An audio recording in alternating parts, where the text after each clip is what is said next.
Hi guys, so third video. This one is going to be a little bit longer, so please bear with me. It's a lot of information and has to deal with the major belief systems and also world religions around the world, and so it's a lot of information trying to condense it into one day. Normally this would have been covered over several days, maybe even a week in class, and so hopefully you guys can keep up. And if you have any questions, please always feel free to contact me during office hours via my email or my phone number that you guys have that's available to you. So let's go ahead and get started. We'll get started first with Hinduism. So Hinduism is classified almost as the world's oldest religion, according to many scholars. It has roots and customs that date back almost 4,000 years. Roughly estimated about today, there's around 900 million followers, and Hinduism is the third largest religion behind Christianity and Islam. Roughly about 95% of the world's Hindus live in India. Because the religion has no specific founder, it's pretty difficult to trace its origins and its histories.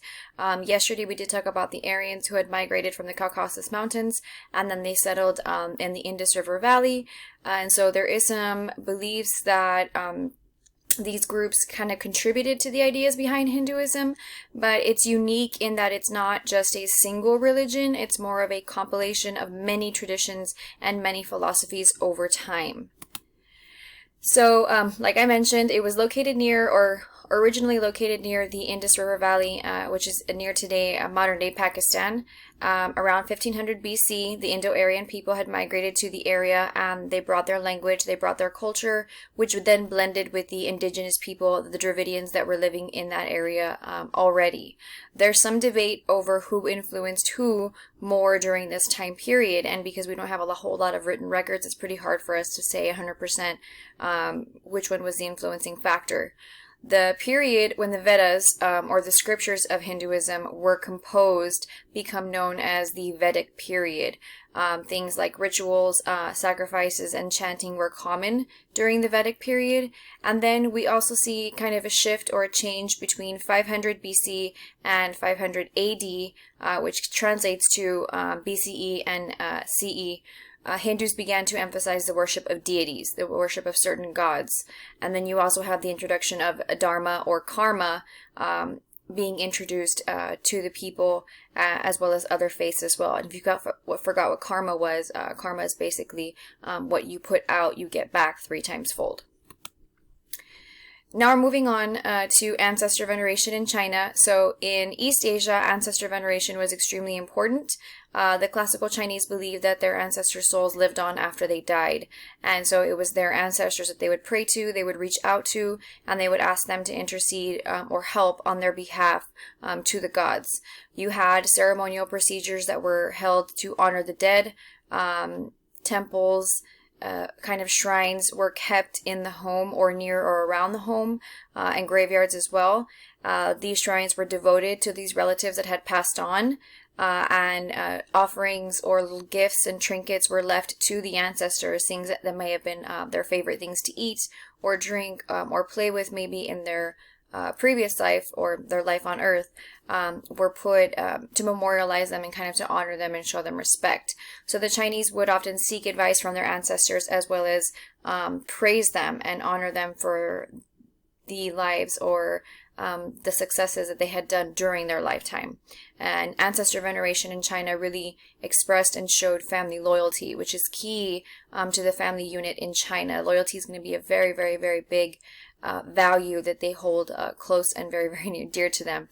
I'm laughing a little bit because the picture I put has the ancestors from the movie Mulan, and we talked about that because they speak whenever Mulan is kind of like not present, and it was like shame on you, shame on your family, shame on your cow, things like that. Actually, no, I think that was Mushu, but you guys get the idea. The ancestors are kind of always watching in a way, and so you have to be pretty careful about things that you do in your daily life as well, because the ancestors kind of act like guardian angels, if you will.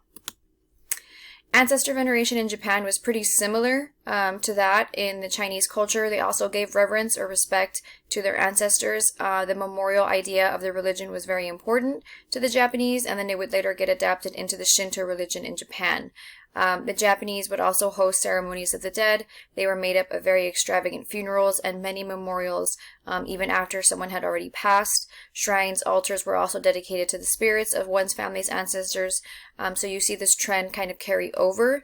Annual ceremonies were held where the dead would also visit the homes. So you guys, those of you who are part of the Hispanic culture, you are familiar with this too, because we have Dia de los Muertos, the Day of the Dead. It's the belief that there is one day where the dead can return back to Earth and visit us, as made popular by the movie Coco. Kind of like that same idea. The Japanese hold that idea as well, and so they believe that the ancestors too were there to give us guidance and there to help us, especially their relatives, through whatever they needed, through whatever struggles.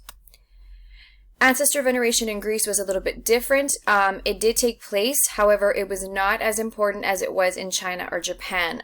That's because Greece had their own version of deities. They had their own gods, demigods. They had their own creation myths and stories, and it was very, very elaborate. Those of you that are into Greek mythology, you know that it's a very extensive mythos, or a very huge world that centered around their daily lives. And so in Greece, ancestor veneration is usually centered around hero worship. This also sometimes included the worship of demigods or other historical figures, people like Hercules or Achilles, that were raised to a certain high status after they died because they had done some really heroic things during their lifetimes. This was not practiced widely. And then they also did have some ceremonies that took place to honor the souls, especially of the supreme heads of the house, and very important political leaders as well. In Rome, it existed as part of the religion. So Romans did believe in an afterlife, and they believed that the spirit also needed to be taken care of in the afterlife as well.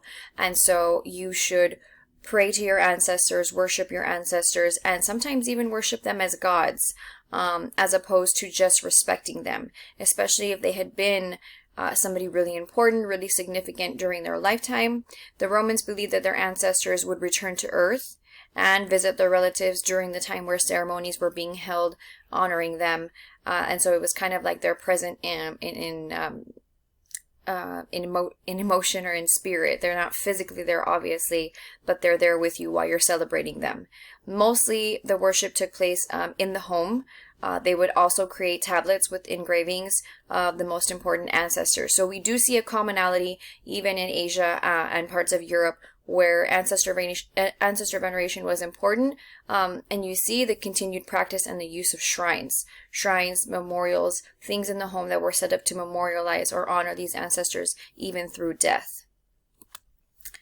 All right, so now we get to Confucianism. Confucianism stems from the teachings of a gentleman named Confucius. He was born estimated around 551 BCE. Historians believe that Confucius was probably born into poverty. At some point, he had different jobs during the Chinese bureaucracy. Because of his teachings, they focused a lot about the relationship people had with the state. Since the state controlled everything, he probably had a lot of time to think about these relationships, and so he knew kind of firsthand what those relationships were like. Some people believe, or historians believe, that he had a falling out with local powers, which eventually caused Confucius to kind of quit his job, essentially, and then begin traveling across China, preaching or talking about the different belief systems that he had. So as he goes about his travels, he does gain followers, and he does become, more popular. And then even after his death, his followers would then compile his teachings into scriptures or books called Analects. And so there's kind of like a version of what the Analects would have looked like at the time. Some of the teachings of Confucius, what they include: he was all about respecting the social hierarchies and traditions. Keeping traditions alive was important to Confucius and the believers of Confucianism. He believed that good government consists in the ruler being a ruler, the minister being a minister, and the father being a father, and the son being a son. So essentially what that translates to is that everyone in China has a role. It is your job, it is your responsibility to follow that role that you are assigned and that you are given. Don't complain, don't ask questions, be respectful, nod your head, say yes ma'am, no ma'am, or no sir, yes sir, and follow your elders, especially the teachings of your elders. He was not necessarily a religious leader per se. His ideas focused more on everyday behavior, and they didn't center around a god or a deity. So that's why it's not technically classified as a religion, but more of a belief system, because it was about behaving correctly. So again, like I said, respecting your elders, reverence or worship, and honoring your ancestors as well. He believed in the golden rule, which was do unto others as you would have them do unto you. If that sounds familiar, because it does translate to some Judeo-Christian teachings. But really it was, again, about the family, about the social structures, and everybody had a role to play, and you had to make sure you followed that role, according to Confucius. Then you have Taoism, which is also local or central to China, sometimes also spelled Taoism with a T. Dates around to 500 BCE during the Zhou dynasty. The founder is Laozi, also sometimes called the Old Master. He also had many followers who collected his teachings in what he called the Tao Te Ching, which is translates to the classic way and the virtue. So Taoism is about seeking happiness and wisdom by following the path, or the Tao. To follow the Tao is to renounce worldly ambitions and society. The goal essentially is to find peace and harmony with nature. So a lot of the architecture, a lot of the paintings, poetry are going to be focused on people's connections with nature and how they're tied to the earth and the land itself. One of the key symbols, that's recognizable to Taoism happens to be the yin and yang symbol. So I think almost everybody has seen this symbol, but not everybody really knows what it means or what it translates to. So the yin is considered the submissive feminine side, and the yang is considered the aggressive masculine side. And the idea behind Taoism and the yin and yang is to keep both of those things balanced, and that is how you find peace, and that is how to find harmony. This teaching really appealed to a lot of peasants, because the peasants are the ones who are working the land. They're the ones that are closely tied to nature, and they have a connection and a deeper kind of, I guess you can say, calling to this type of belief system, because it puts them to something that they're comfortable with and what they're used to. Then you have legalism, which is also unique to China. This would take place during China's classical period, and it's a little bit harsher than almost all the other ones we've talked about. And there's a reason for that. So legalism is less concerned with the meaning of life and focuses heavily on how people behaved. So it's a little bit similar to Confucianism, but not the same thing. Legalism operates under the idea that people are inherently bad. People are going to do bad things all the time, especially if they're not being watched. And so because of that reason, society needed to have very, very strict laws and punishments to control people. Because if we don't have those things in place, it's going to be complete chaos and anarchy in the streets all the time. So according to legalism, most people should live their lives as either farmers or soldiers. Those are the two main jobs. That's the two main focus. Your job is either to grow the food, or your job is to protect the food. And therefore, there is no need for education, because you don't need an education to do either one of those two things. They also believe that we didn't need to have teachers or merchants or poets or artisans. They believe those job sets or those skill sets are useless, especially if you're focusing only on being a farmer or on a soldier. These teachings come from two individuals, two philosophers. One of them is Han Fei Zhu, and the other one is Li Si. They also believe that one should observe the family and turn them into authorities if they break the law. So you also had to worry about your relatives, kind of keeping a close eye on you, spying on you, because if you were violating any of the terms of legalism, you could be turned in by your own family members, and then punishment could be sought out for you. This was especially popular during the Qin dynasty because they had a very particularly cruel ruler who liked to enforce these laws all the time. Some negatives, obviously, is that when you have a very rigid or a very strict set of laws that people can't break, people are going to want to break those laws. But some other negatives include creating a very centralized state with all of the government having complete control. And at this time, it was under the Qin dynasty, so the Qin ruler had complete control. He abolished local laws. He appointed magistrates to replace local leaders, and these are people that he chose to put in charge. Books that were not of his own beliefs were burned. Hundreds of scholars who spoke out against him were burned alive. Anyone who resisted his authority was exiled or executed. And then he built several walls to keep out invaders. Hundreds of people were also conscripted or drafted to help build more of these structures that the Qin emperor wanted to have created. Okay, so now we get to Buddhism. Buddhism is pretty different from all the other religions also that we talked about. It has a good creation story, or an interesting creation story. So Buddhism stems from this gentleman named Siddhartha Gautama, roughly estimated to be around 530 BCE. He became aware that suffering plagued the human race, and he sought out to discover why. So I did tell you the story about Siddhartha in class. He was raised pretty much almost like a prince. When his mother was pregnant, she received a prophecy that he was either going to follow the path of his father and, become the next king, or he was going to live a life kind of as an ascetic or a monk or a priest, if you will, a very religious life. And they were very afraid for that, because if you grow up in a wealthy family, you're kind of expected to carry on the traditions of that family. And so any other deviation from that path can be very scary for a family member or a parent to worry about their child kind of having to go through. So Siddhartha was very, very sheltered as a young man. He grows up in a palace surrounded by beauty. He doesn't see suffering or dying or sickness or old age or anything like that. And he lives his life pretty sheltered. He does get married. And then at one point his family thinks, oh, we succeeded. He's going to follow the path of his father. He's going to keep doing and continue the family legacy. We don't have to worry about him going out into the world.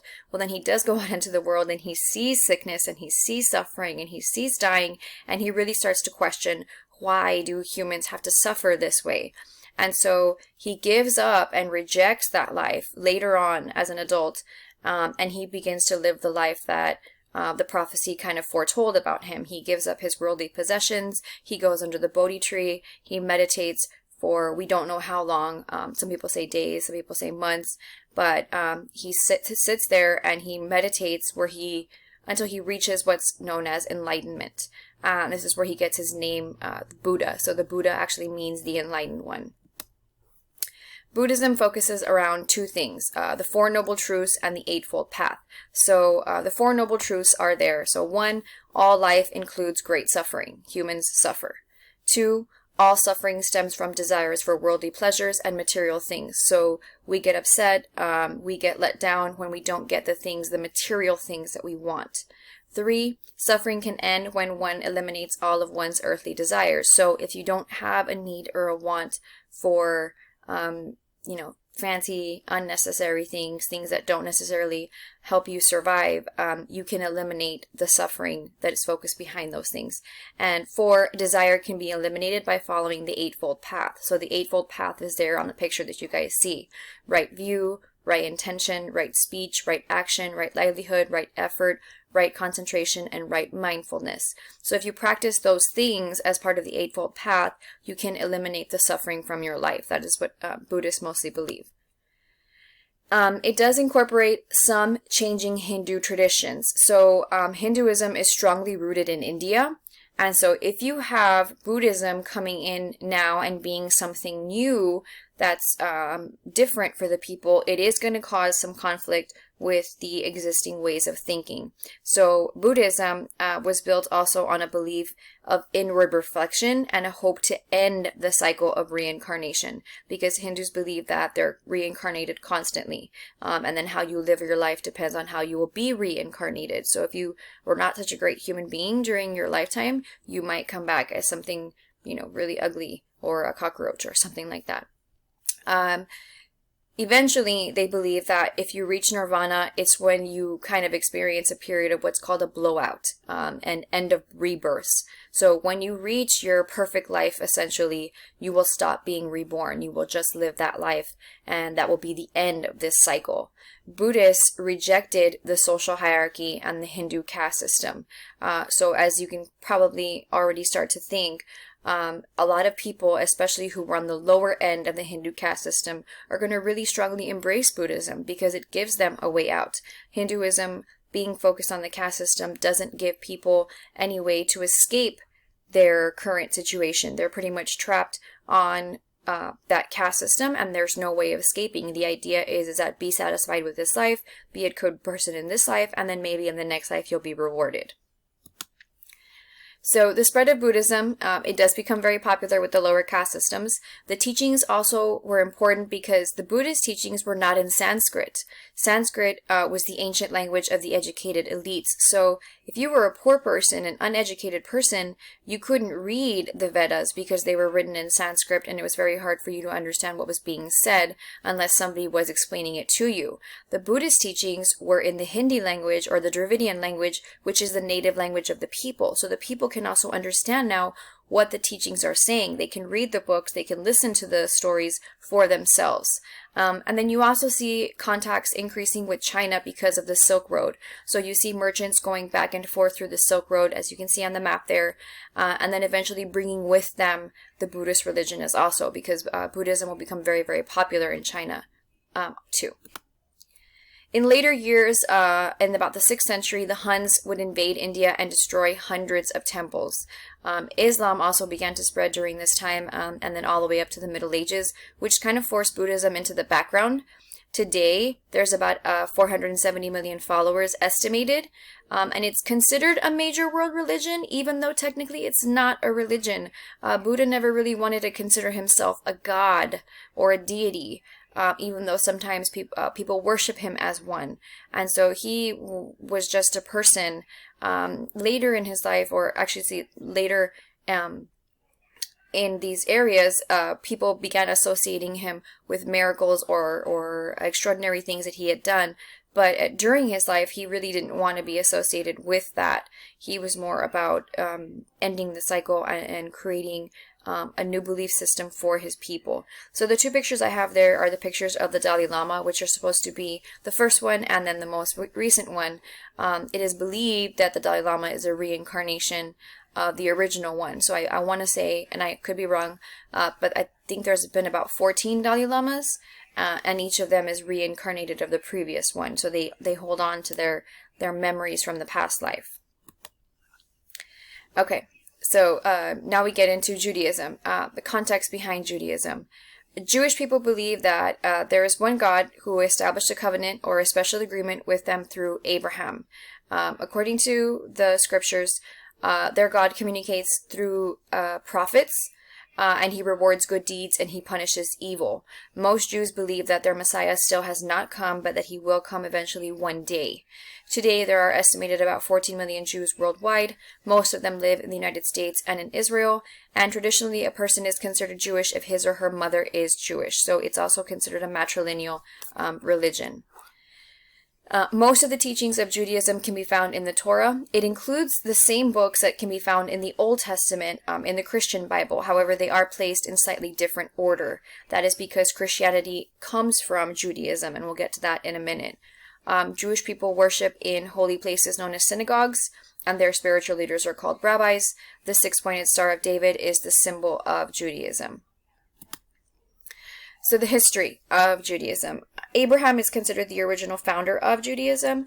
According to the scriptures and stories, God made a special pact with Abraham, and that he and his descendants were the chosen people who would eventually create this great nation.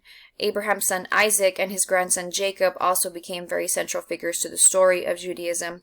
Eventually, Jacob would take the name Israel, which is why his children and then future generations become known as Israelites. So Jewish people sometimes also refer to themselves as Israelites. More than 1,000 years after Abraham, the prophet Moses would lead the Israelites out of slavery, out of Egypt, because they had been enslaved for hundreds of years. According to the scriptures, God had revealed his laws to Moses, known as the Ten Commandments, on Mount Sinai. So you can see some of them there. We don't actually have the remaining stone tablets. This is just a picture or a depiction of what they think they may have looked like. So in terms of Christianity, the background or the context of it, the Romans captured Jerusalem in 37 BCE. There was conflicts between the Jews and the Romans at this time. So it resulted actually in 3 really bloody, really violent rebellions during the first 2 centuries. Jesus would become a figure that challenges the traditional religious leaders, but he also challenges the Roman officials as well. So when the Romans captured Jerusalem, the Jewish leaders had established previous, I guess you can say, relationships with these Roman leaders, and for a while they had relative peace. And we know throughout history that peace was very, very shoddy, or I guess you can kind of say it was not a secure type of peace. There was constant warfare, there was constant rebellion, but the Romans were particularly violent when they came and they conquered. They really wanted them to know who was in charge, and so you can see the storming of Jerusalem on the top picture there, and then you can even see a Roman, I guess you can call it architecture. I'm trying to think of lack of a better word, I apologize, but it is a memorial that was put actually depicting the synagogues being destroyed. And so this was memorialized by the Romans because for them it was a major victory. They were conquering an area or a territory that really hadn't been conquered before, or at least conquered in a really, really long time. And so they memorialized the fact that they were destroying the Jewish synagogues, and they put it on display for everybody to see. The birthplace of Christianity is Judea. So you're going to see a lot of similarities between Judaism and Christianity because the foundation of Christianity comes from Judaism.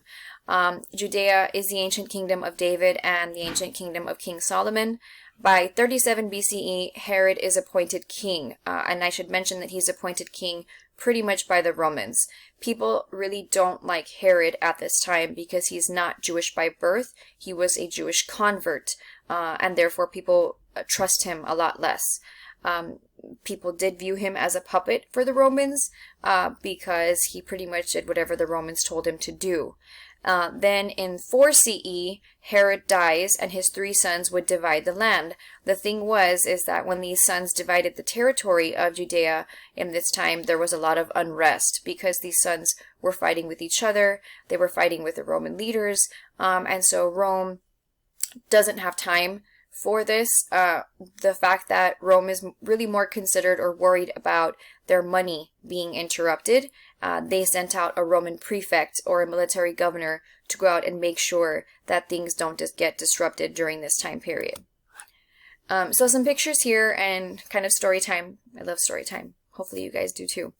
You have the pictures of King Solomon and the famous story of the infant. So King Solomon is considered a legendary king who was known for his wisdom. And so we did talk about the story in class. These 2 women present an infant to Solomon, and they both claim to be the mother of this infant. And Solomon has to kind of figure out who is the true mother. So he really can't come to a decision. And so he says, all right, I have a great idea. Let's just cut the baby in half. You get half and you get half. And one mother says, all right, that's a great idea. And the other mother says, no, she can have the baby. And then Solomon realizes or decides that's the mother, because the true mother would never want any harm to come to the infant versus, this idea of equality. The true mother would be willing to sacrifice her own happiness for the well-being of the child. And so you get stories like that tell us about the stories and the wisdom of Solomon. The other one is the story of David and Goliath. So David was a lowly shepherd who eventually rose to being king. He takes on Goliath when no one else would, and you get the very famous story of him, kind of killing him with the slingshot. The very, very last picture is what they think the Ark of the Covenant is. So if you're an Indiana Jones fan, you might notice it. If you're a treasure hunter fan, you might notice it. The Ark of the Covenant is supposedly to be the house of where the 10 Commandments are held inside, and people would have carried it with them. Some people say it had supernatural powers. We don't actually know. It was lost in histories, but this is what they think a recreation of what the stone tablets of the 10 Commandments would have been carried in. So it's a very, very historical, important artifact, but it's not an actual real one. This is just a depiction of what they think it would have looked like. Okay, so going to how Judaism and Christianity connect with each other. So if you look at this chart, lineage chart, you see Abraham, and then you see his 3 wives. So Abraham was given this covenant or this agreement with God, and his wife originally was Sarah. they had been married for a really long time and they had no children. So the idea that Abraham is supposed to be the father of a nation, yet he has no children, was very, very confusing to a lot of people, even Abraham and his wife himself. So at one point, his wife Sarah tells Abraham that he can take on another wife to have children, especially if he needs to fulfill the qualifications or the agreements that he made with his covenant with God. Later, and he marries, he's with Hagar, and then they have a son, Ishmael. Later, Abraham is visited by angels, and they are very hospitable towards these angels. There's some question as to whether or not they know they're angels or not. It depends on the story that you're listening to. And an angel tells Sarah that she is going to bear a son the next year, and she laughs because she's already really in an advanced maternal age, which means technically she really shouldn't be able to have children. And the angel kind of says, like, why do you laugh? And she says, well, because, I haven't had kids yet. And then he says, you will have a son and you will name him Isaac, because Isaac means laughter. So she does have a son. They name him Isaac. Then the story goes to Abraham being questioned or being tested in his faith, where he's almost pushed to the brink, where God asks him to sacrifice Isaac, and he takes him up to the mountain. He is going to sacrifice him, and then kind of at the last minute, God speaks to Abraham and says, stop, the Lord will provide. And then there's a lamb that's there, and then instead they sacrifice the lamb and they both make their way back home. So it is a story about testing Abraham's faith. Isaac will then get married. He will also have children, and then you see the lineage of Jacob, who changes his name to Israel. Jacob did have several wives. He had several children by these wives, and then eventually we see those children pass on eventually to David. David being the David from the story of David and Goliath. And then we have a lot of history that is lost. So David is not the father of Jesus Christ. There is a big, huge chunk that is missing there, but Jesus Christ is a descendant of that legendary King David. And so we'll get further into that story in a minute. So Rome prophecy and order. This prefect that I talked about that was sent to go restore order to Judea, his name was Pontius Pilate. He was actually the 5th governor that had been sent to Judea under the Emperor Tiberius. He is the one that presided over the trial of Jesus, and he gave the order for his crucifixion. Pilate had been warned to keep the order in Judea, or the next time that there was going to be trouble, it was going to be his head, on a spike or something. It was going to be him having to pay or him having to answer. So the pressure really was on Pilate to make sure that there was peace in the kingdom. According to a prophecy that had been going around during this time, there had been a belief that a Messiah, a Savior, was going to come and eventually restore the kingdom of David, which goes back to the lineage thing that I showed you there. Jesus Christ is supposed to be a direct descendant of David, of this legendary King David.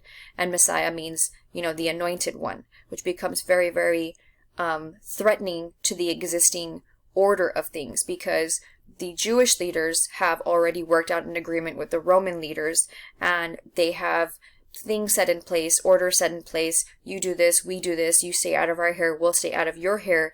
And anything threatening to that system can be very, very dangerous and can shake up things and cause a lot of chaos. So what do we know? According to Luke, which is one of the Gospels in the Bible, Mary, the mother of Jesus, had lived in Nazareth, which was a Roman territory of Galilee at the time, and the angel Gabriel had appeared to Mary and told her that she would become pregnant with a son, which was very, very scary for Mary because she was a young girl, she was engaged to another man, and all of a sudden she receives this message that she is going to bear the Savior. At the time, Caesar Augustus ordered a census, or a count, of all the people in his territories, and so each man had to return to the land of his birth. This included Mary's fiancé Joseph. So they were engaged, then they got married. Mary's husband Joseph and her had to return to his birthplace or his birthland, which was Bethlehem, which is considered the city of David. Coincidence? I think not. So they have to go back home to kind of check in and do a count. Caesar Augustus, we'll talk about him tomorrow. He came after Julius Caesar, but he does a census because he wants to count everybody in his kingdom. Guess why he wants to count everybody in his kingdom? Money, taxes. So that's kind of why he has to go back. What we know about Jesus is pretty limited in the Bible. There's several stories about him, but it's few and far in between. So we know there are stories of baby Jesus. There's the story of the Nativity.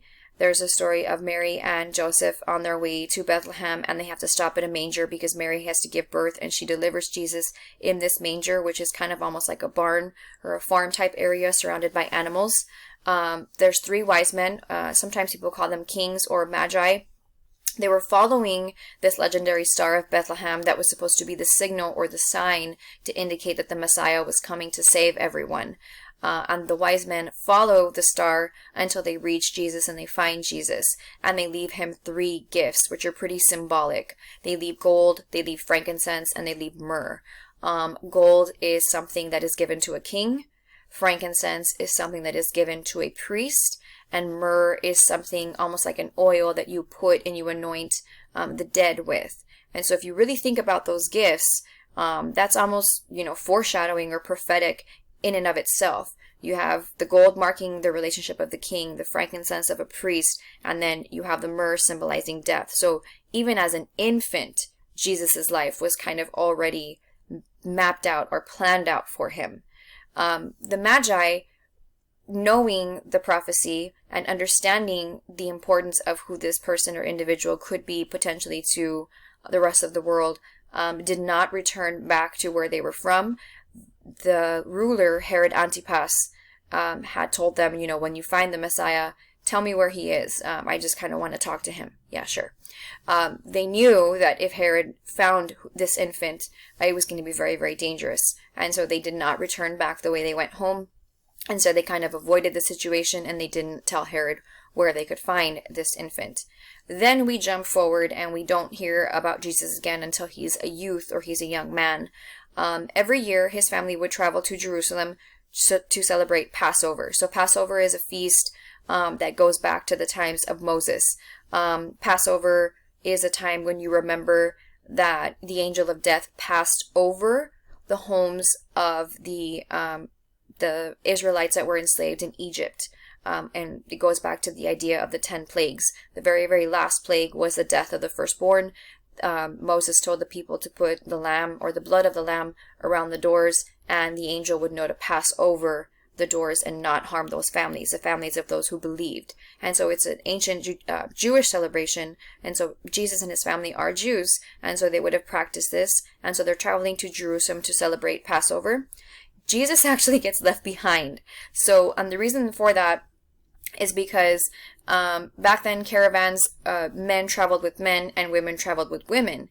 And so it's kind of ironic because Joseph, being his, kind of like adopted father, thinks he's with Mary, and Mary thinks he's with Joseph. And when they reunite 3 days later, they realize that neither one of them has him.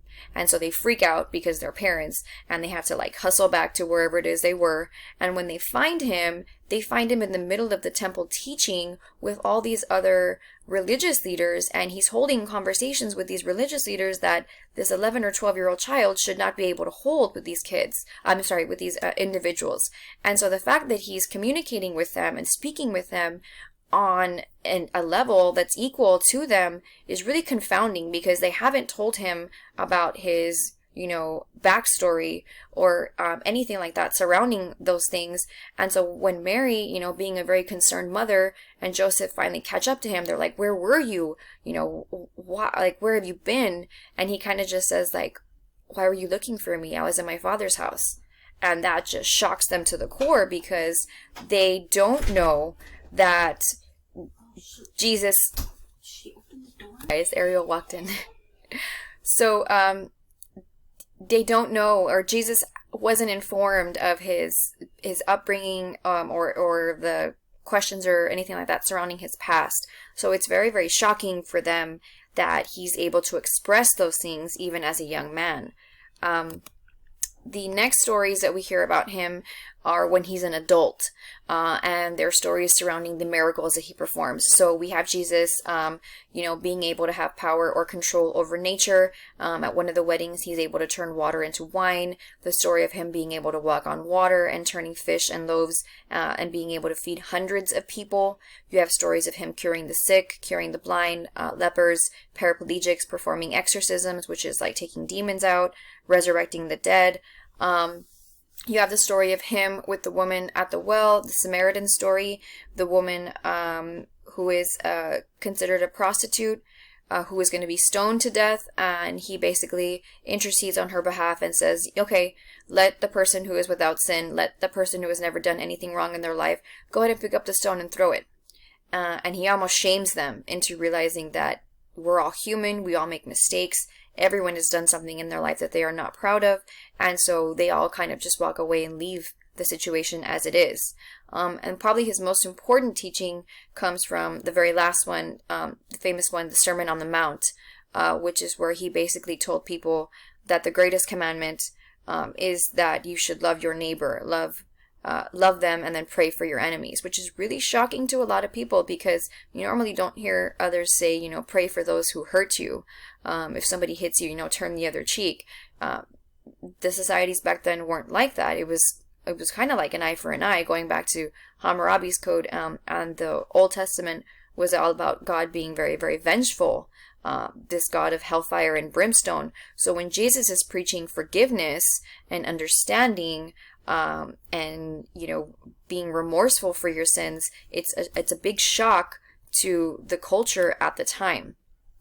So what ends up happening is that Jesus, as an older gentleman, he's like 33 roughly, at the time, he's welcomed back into Jerusalem to celebrate Passover again. So the picture you guys see there is the one I kind of told you the story earlier of the angel, passing over the homes of those who believed and put the blood of the lamb on the door. They are celebrating Passover. He's welcomed. Most Christians today celebrate Passover as Palm Sunday. So it's a Sunday before Easter. Jewish and Roman leaders are threatened by Jesus and the teachings and the influence he has over the people because he is very, very, very popular, especially with the poor. You also see Jesus riding in to the city on a donkey. That's important too because part of the prophecy was that this Messiah was going to come as a lowly person. He was going to be the King of Kings, but he was going to be seen as a man of the people, if you will. One of the things that he does when he first gets into the city is that he goes to the temple and he's extremely upset because he sees money changers handling money in front of the temple / church area, and he's upset and he yells at the people, "Do not make my father's house a house of trade," and he starts to upturn tables and shake things up, which is again shocking to the Romans and the Jewish leaders as well. Eventually Jesus is arrested in the Garden of Gethsemane. He is tried by the high Jewish priest Caiaphas. One of his own disciples actually betrayed him, Judas Iscariot. At the Last Supper, he has a meeting with his disciples, his followers, and he tells them at the table, "One of you is going to betray me." And all of them are in shock. They're like, no, none of us are going to do that. Judas Iscariot is already done it or is in the process of doing it. So he was given 30 pieces of silver. And because people didn't exactly know who Jesus was, and he traveled with so many people at the time, Judas Iscariot told the soldiers that he would kiss Jesus on the cheek, and that is how they could tell who Jesus was, and then they could arrest him. So again, Jesus being welcomed with palms, with open arms. He has the Last Supper with all his disciples. Judas is not the only one that betrays him. Peter also denies him 3 times. The 30 pieces of silver are important to the story, and then you can see another iconic image of Judas kissing Jesus on the cheek so that the soldiers would know who Jesus was. What we know based on 4 Gospels, Matthew, Mark, Luke, and John. These are only 4 disciples, not all of the disciples. And so there are many, many other texts that did not make it into the Bible as we know it today. Also, most of these disciples wrote 30 to 70 years after Jesus' death. So it's not always a first-hand account of what happened. It's them remembering what happened and then writing it down. Peter, one of the most famous followers of Jesus, would eventually go to Rome to teach and he's regarded as the first Roman Catholic Pope. So the big giant church in Rome is actually called St. Peter's Basilica. He was considered the first Pope of Rome. Peter was actually eventually martyred and crucified upside down for his beliefs. Paul, another famous disciple, or not disciple, but leader, follower, excuse me. He was actually a Jewish convert who became a Christian while traveling on the road to Damascus. Paul himself never actually met Jesus, but he wrote lots of letters and was a very strong advocate and believer of his teachings. All right, so why were the Christians persecuted in the Roman Empire? So the Christians were persecuted in the Roman Empire because they were seen as outsiders. They were a threat to the normal. Christians were eventually targeted by the Emperor Nero in 64 CE, or Common Era. A fire breaks out in Rome and destroys much of the city. Nero blamed it on the Christians, so there was lots of attacks on the Christians following that situation. He took advantage of the situation by then rebuilding himself a huge palace on the ruins. He ordered Christians to be rounded up and killed. Some of them were crucified. Some of them were torn apart by dogs/animals. Others were burnt alive. So pretty hardcore treatment of Christians in early Roman societies. Christianity, though, however, did spread, and it was actually made a lot easier by the efficiency of the Roman Empire because of the roads. Even though he died, his disciples went traveling out throughout the rest of the world and throughout the rest of the empire. Paul himself walked 10,000 miles across the empire, spreading the gospel, spreading the teachings. He went to Ephesus, he went to Corinth, he went to Athens. These were beautiful places, but the most important thing to remember about these places is that they had a very high population of people who were living in poverty. And so, again, the Christian religion really appeals to people who are suffering, who need some kind of hope to hold on to. And the fact that it was also open to all people was very welcoming as well. He especially relaxed a lot of laws that pertain to Jewish people. Jewish people have very strict restrictions about things that they can eat or do, or the kinds of relationships they can have with other people as well. And so the fact that these laws are now relaxed makes it more welcoming, makes it more open to people. Then you have something really important happen in about the 300s. You have this guy known as Constantine, who declares the Edict of Milan. The Edict of Milan basically gave permission for people to practice Christianity. Constantine was a military leader. He wanted to be a ruler. He wanted to unite the empire. And according to the story, Constantine has a dream, and in his dream he sees a burning cross in the sky. And he takes it as a sign that if he converts to Christianity, he's going to be victorious in battle. He is victorious in battle, and then he kind of keeps his promise, and then makes Christianity his official religion, and it makes it the official religion of the entire Roman Empire. And then you have this weird shift about 50 years later, because in 392 ACE, or after the Common Era, you have the Emperor Theodosius, who actually outlaws all other religions besides Christianity in the empire. So Christians who were once persecuted in the Roman Empire are now the only religion, or the only acceptable religion in the Roman Empire. Okay, so your exit ticket. Let me see if I can move this really quickly. Whoops. Can I go back? There we go. Sorry. Apologize. I'm still figuring this out, guys. Your job is to explain one similarity between two major world religions, to explain one major difference between two major world religions. And I know it says world religions, but you can also do belief systems as well. So if you're using ACE, you want to make sure that you follow the format that I kind of have here. So be specific in terms of when you're answering the prompt, and specifically say one similarity between blank. And so one similarity between Christianity and Judaism. Be specific in which two you're talking about. If you're going to say a difference, one difference between ancestor veneration in Japan, one difference between ancestor veneration in China. Be as specific as possible with the language that you use. Your evidence and what you cite should also be specific. So use words that are like, for example, this shows that, for instance, because it's a good way, or it's a sentence starter that lets the reader know that you're leading into something important. And then very lastly, explain the importance or the significance of what it is that you just explained. So I know this one was really long, and I apologize, but you have to understand that it's a lot of information that I would have probably normally had a week to cover, and we have a day to cover. Good news is that next week's lessons are super short. They'll probably be only 5 minutes. But I hope you guys are doing good. Let me know if you have any questions. I'll see you later. Bye.